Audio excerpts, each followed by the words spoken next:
So we're going to be talking about just self-disclosure, your role as a clinician, and being aware of yourself and how that affects legal and ethical situations. Um, an important reminder is you are still a person, right? Like, so even though you take on this role as a therapist, you are still a person. You are still an individual. You are still someone who has dynamic things about yourself. And at times, you may feel like, oh, do I need to be someone else in order to be in this seat or be in this room? And I always tell new clinicians, like, it is so important that you remain true to who you are. I think that helps with preventing burnout. Like, if you are true to who you are, then you're going to feel authentic in there. I think clients really can tell if a clinician is authentic. I think they can tell when you're being yourself, just utilizing, of course, your training, your skills, all those things. I am very much myself. I try to be very much myself everywhere I am, um, whether that be teaching here or with my clients in my office or with my associates in supervision or my kids or my family. Like, I try to be all the same. Probably the people that see the worst of me are the people that live with me. But I think your clients can tell when you're faking it. And so um, it's something to be mindful of. It's easy when you are in these courses and you see different professors and their strategies to be like, oh, I want to be like that, or see these fathers of psychology and see how they behave, like, oh, I want to be like Freud or Carl Rogers or Adler or whatever. It's easy to feel like, oh, that's how I want to be, but the main thing is that you be yourself. Um, and utilize things that you find important, but you got to be true to yourself. Of course, always in a legal and ethical way. Um, Sorry, all these pop-ups keep popping up here. So, some things you might ask yourself: what motivates you to be a counselor? What are my rewards for counseling others? Again, the 24 hours of psychotherapy is really important. A lot of us become therapists for a lot of different reasons. Maybe it's your own life experience. Maybe it's trying to help somebody else and you didn't know how. Maybe it's you've been told you have qualities that really seem like you would be a good therapist. If it's for things that are toxic or like I want to be able to control or influence people, those aren't good things. Okay. um but we all have different reasons, right? And so it's so important if your reasons are based on some life experience or maybe someone you couldn't help or whatever that might look like, trauma, that you're handling your stuff so that you aren't going to project your stuff onto somebody else. That's really important. But to ask yourself, like, what's motivating you in this area? Like, is it because you couldn't save somebody else, so you want to save your clients? That's not a good mindset in going into therapy. Some of us have a real draw and a real purpose in just helping people. But even in the role of therapist, there is still a line to where we can help people and what's doing too much for them, what's harming them, even in our helpfulness, and maybe even being in the best of places. So it's great to ask some questions of yourself, like, what's my motivation here? We have to be aware of our influence on our clients. A lot of times clients come in a very hard place and they almost look to you to solve their problems, and that's not our role. Like, it's not our job to solve their problems. It's not our job to try to change them or do anything like that. um, we give them tools, we listen to them. A lot of times people solve their own stuff just listening to themselves out loud or to have a good sounding board. um, but we aren't there to do that. So we got to make sure we're aware of, are we advice giving? Are we, you know, um, trying to, relive something? But we feel like this pressure, we have to be perfect, we have to be on, we have to give them all this great advice. Things like that aren't going to help you. Like I mentioned, the personal counseling for clinicians itself, it can be a very hard field because of all the things that we hear. And so it's important that we are mindful of how those things affect us. What is transference? So we're going to talk about transference and countertransference. Okay, so transference. It's almost like when you think of transferring a check, or to me, I think of transference of electricity. The process whereby clients project onto their therapists. So that's the client coming to the therapist. So the client projects onto the therapist past feelings or attitudes they had toward a significant person in their life. So maybe if it's like a female client and a female therapist, maybe they're projecting feelings about their mother onto the therapist, which has nothing to do with the therapist and everything to do with the client. The unreal relationship in therapy. Counselors need to be aware of their personal reaction to a client's transference, so defensiveness, things of that nature. All reactions of clients to a therapist are not to be considered transference, so not everything is, and dealing appropriately with transference it is an ethical issue. So like, you want to handle it in an appropriate way. Now, if a client has transference, like even this can be in a group setting, it may not be with the clinician, but it could be with other people in the group. It could potentially be used for good. It doesn't always have to be bad, but you have to be conscientious and aware of it so you know how to handle it and what to do with it. Okay. Countertransference. This is from the therapist to the client. The therapist's total emotional response to a client, including feelings, associations, and fantasies, and feelings and images. So this is something like the therapist is putting on the client, occurs when clinicians demonstrate inappropriate affect, so not good emotions, respond highly defensive ways, and lose their objectivity because their own conflicts are triggered. So maybe something about somebody's personality is triggering, what they're going through is triggering, certain dynamics, maybe even a way someone looks, someone's age. All these can trigger things. It could be constructive again, or it can be destructive, and cause problems. So manifestations of countertransference, kind of being overprotective of a client. So when we talk about that TV show Shrinking, there's a lot of countertransference that are not good. Treating clients in benign ways, rejecting a client, needing constant reinforcement and approval from a client, not good. Your client isn't here to tell you you're doing a good job. Seeing yourself in your clients. Now, some of that, like again, remember at the beginning of this lecture, I said you're human. So some of that can happen. You have to keep a good thumb on it. Like you have to keep a finger on it, check in about it, talk to a supervisor about it, not uncommon. Developing sexual or romantic feelings for a client, not allowed.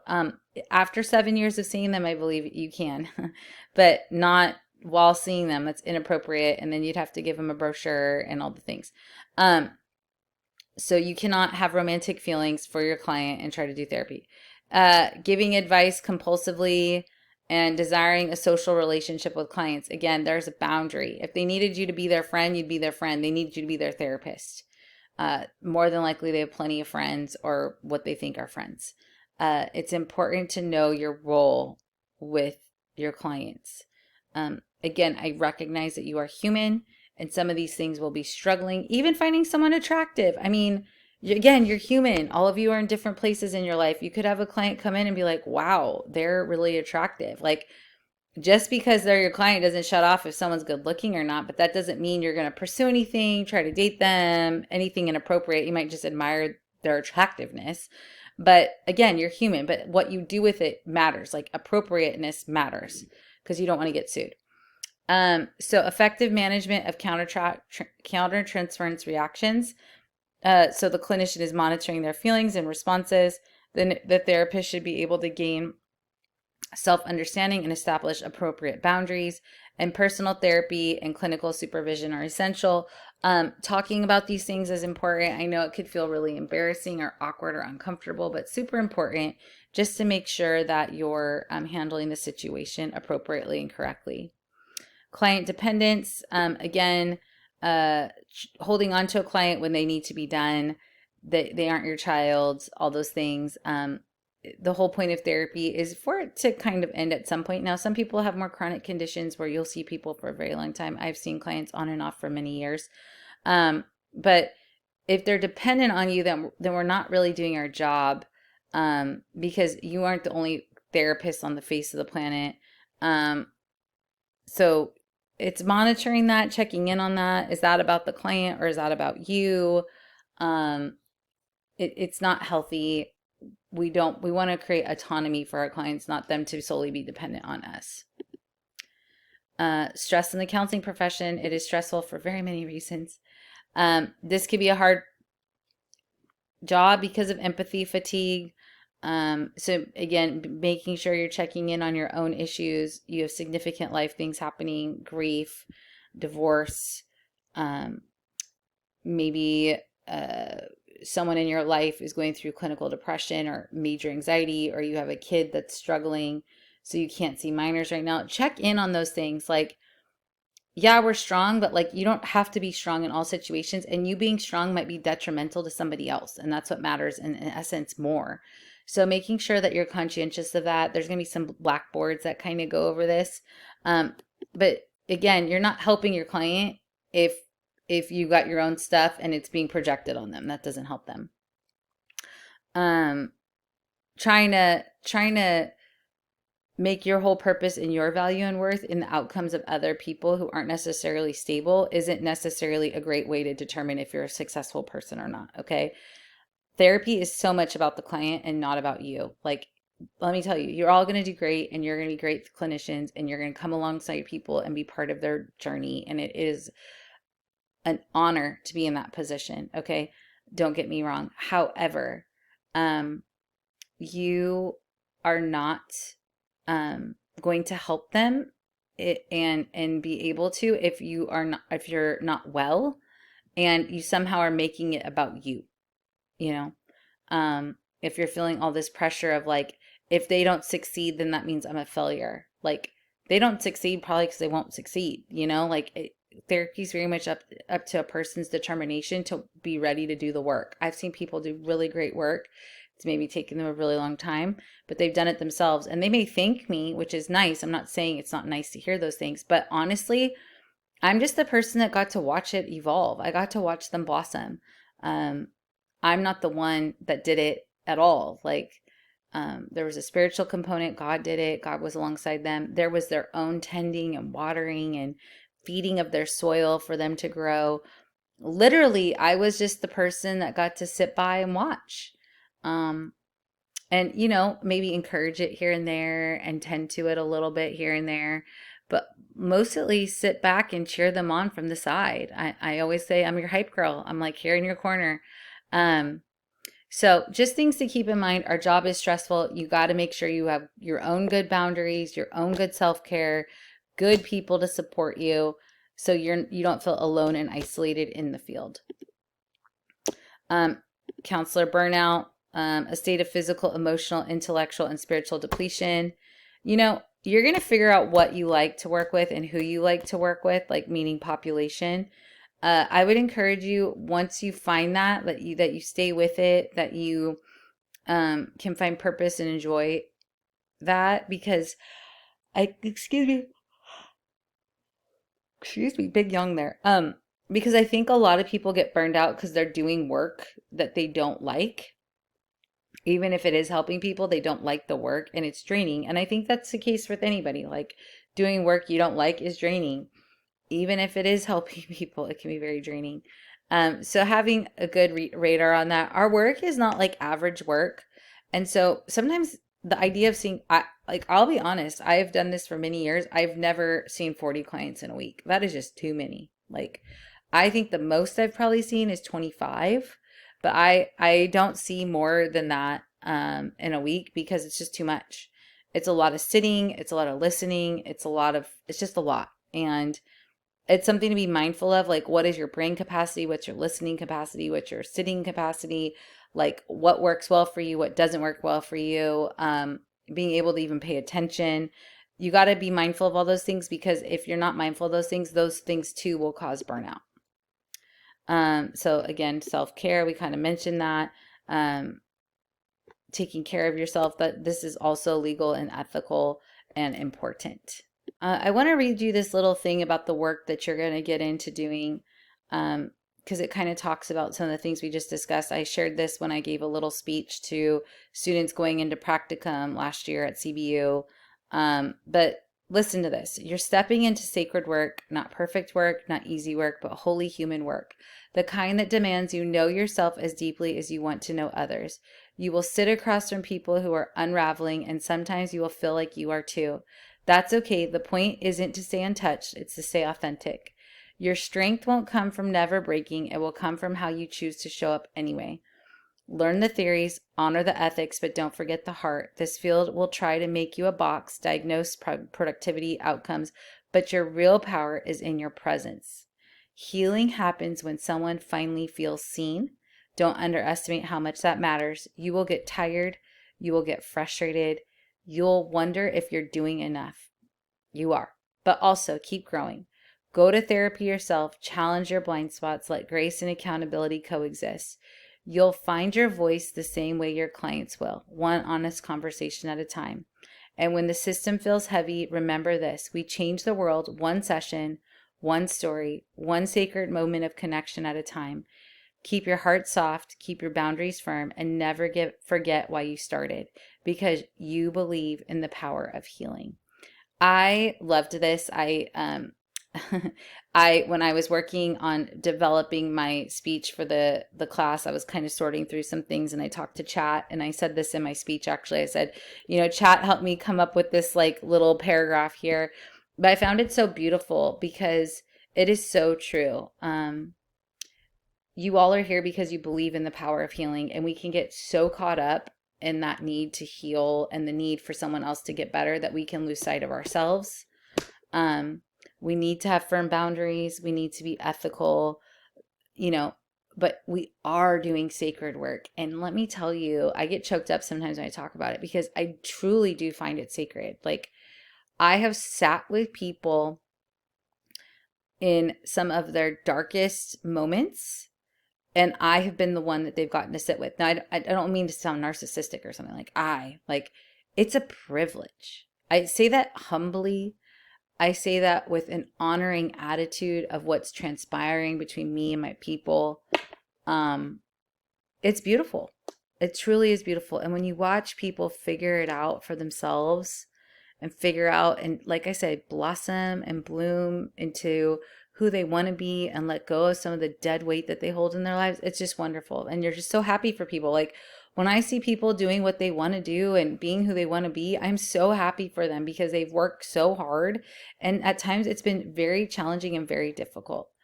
So I just wanted to share that with you because I like that so much. So again, going back to you are a person. So managing your personal values. You will be working in California probably to some degree, whether it's virtual or in person, however you so choose.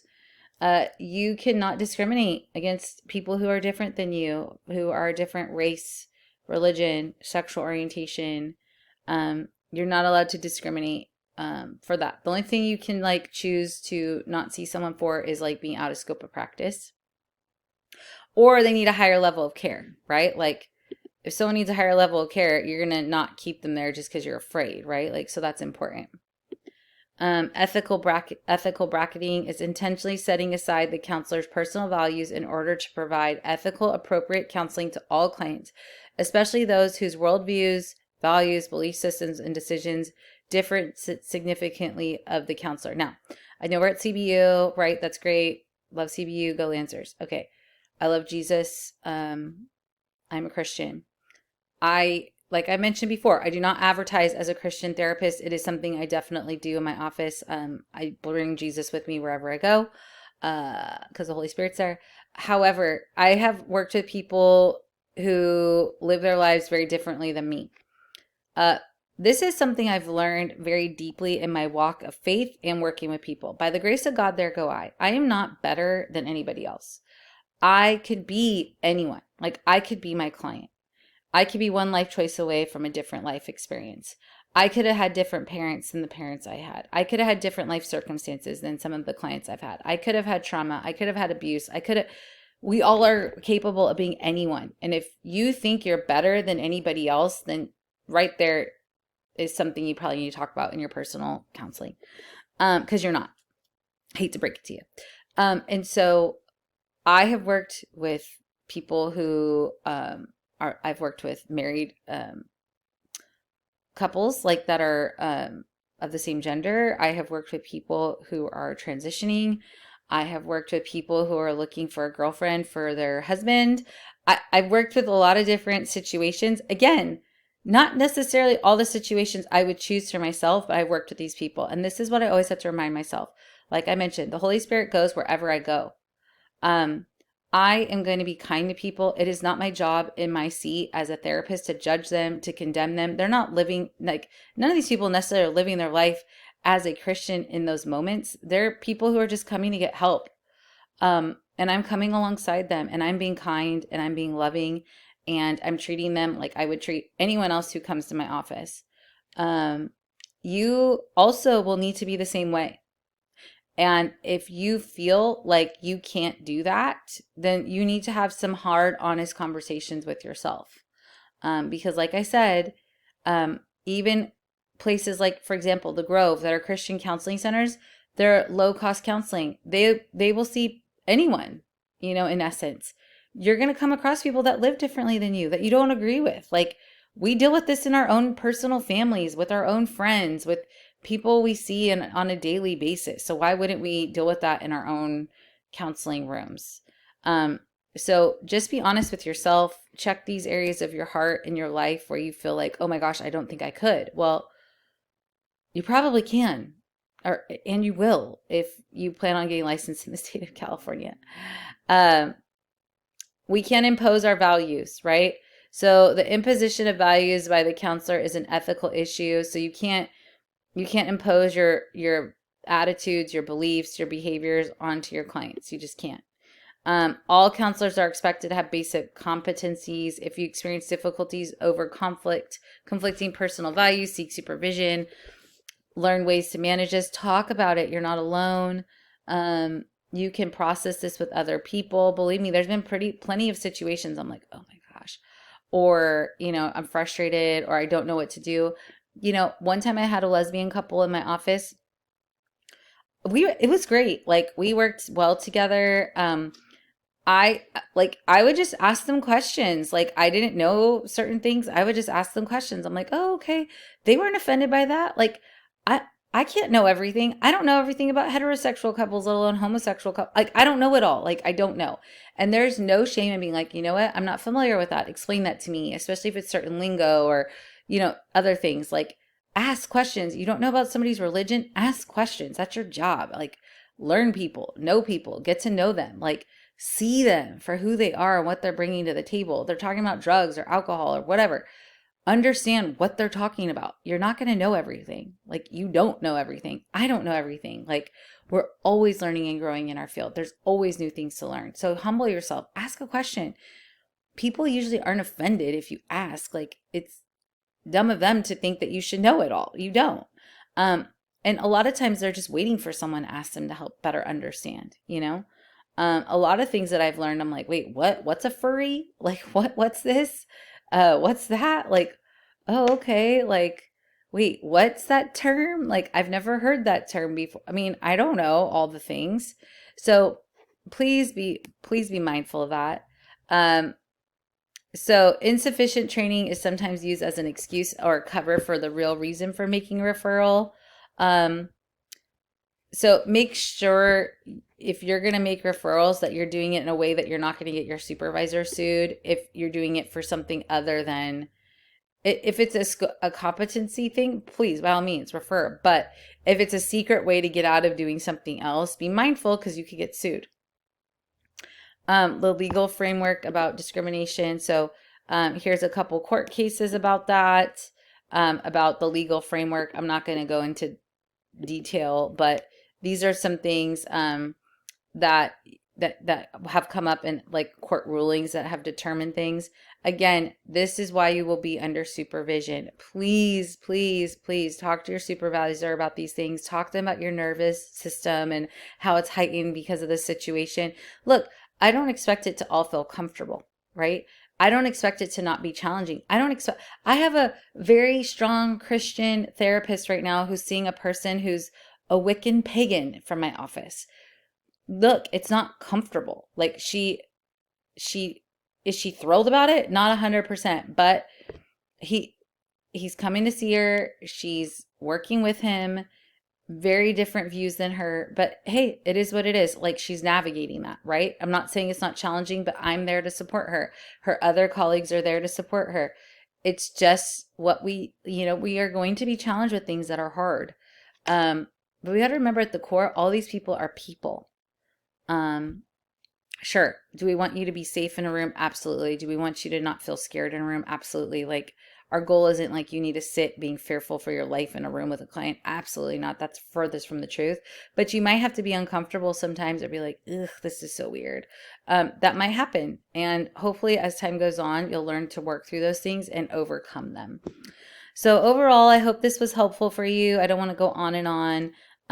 But this is great stuff, good, important things for you to know and remember. Some of it might be very challenging for you, and you might be like, oh my gosh, this is intimidating or scary. I'm not saying these things to intimidate you or scare you, but you got to remember, people are people, and you can't hold them to standards that you hold yourself to.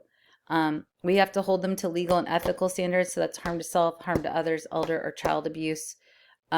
We have to hold them to those standards, but like, we don't have to hold them to how they choose to walk their life. And you are not judge and jury. God is the judge. You are meant to love people. So just be mindful of that as you're getting ready to get into this field.